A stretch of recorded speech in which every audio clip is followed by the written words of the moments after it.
No, it's super interesting because you have to. We're talking about this worship base, but like, I think there's also a massive, massive change happening in churches across particularly in the U.S.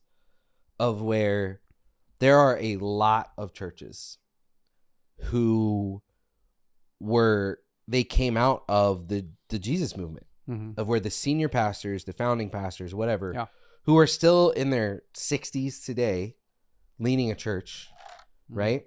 Of where those churches are starting to transition.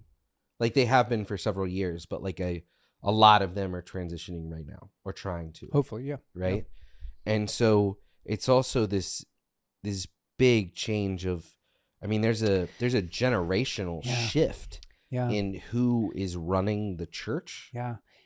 And it's very interesting to watch somebody, late 30s, early 40s, like they're taking over a church. That the people who are running it now, this is the same thing as them taking it over in the late 90s, early 2000s. Yeah.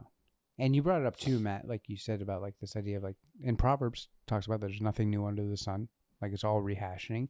And when I think of like, let's talk about like our local church that we go to that had a leadership change over the last 5 years. And so our current pastor, although saw peripherally the kind of 80s movement and how church was done through the 80s and 90s, and then had a package version, not in a bad way, but like just that we kind of like has been used from 2007 on. Yeah. And now he's kind of going, is he looking back and being like, I'm going back to the older thing. Like we're always going, but like doing it in a new or a different way and with different resources. Most of the people that were doing these like longer flowing, like flowy services back in the day were just like a piano. So now we have like a full band, lots of resources, LED walls and stuff, which are all cool, but we're bringing back a little bit more of like less structured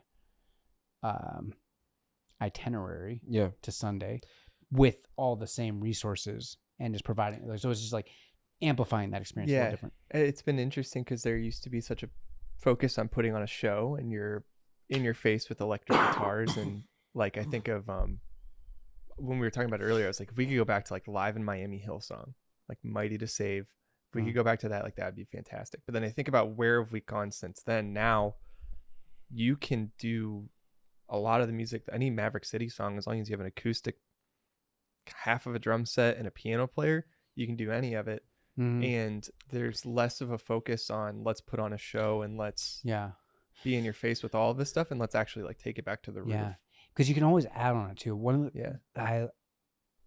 the Firm Foundation by Cody Carnes, and like there's tons of versions of it, and we started with the kind of traditional Chandler Moore Cody Carnes version, and then that evolved to like I don't know who does the version that we're playing now, but it has more like lead lines on electric guitar. And it's like if the core of it can be done with a piano, an acoustic guitar, small drum, like small rhythm section, and a good leader out front that's kind of like flowing, you can always add to it, and then that just leads for different expressions of